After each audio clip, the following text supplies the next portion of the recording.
எவ்வளவு பெரிய கல்லான இருதயமும் ஆமேன் இந்த மாதத்திலே உடைய போகிறது, உடைய போகிறது.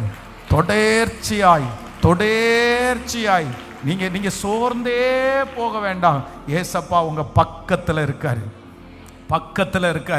ஆமேன். தொடர்ச்சியான அந்த வர்ற இடத்துல தான் கர்த்தர் அவருடைய கரம் தோன்றும்.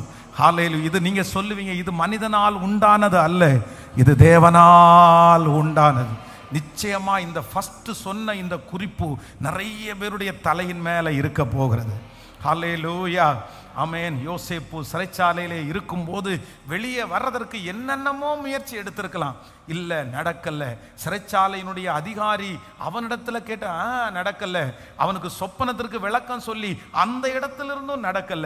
ஆனா ஒரு நாள் ராஜாவினிடத்திலிருந்து எஸ் யோசேப்பு விடுதலையாக்கப்பட வேண்டும் என்கிற ஒரு சட்டம் அன்றைக்கு பிறப்பிக்கப்பட்டது. அன்றைக்கு அத்தனை நாளுக்குரியதையும் சேர்த்து கர்த்தர் கிருபையாய் தந்தார். நான் உங்களை ஆசீர்வதிக்கிறேன்.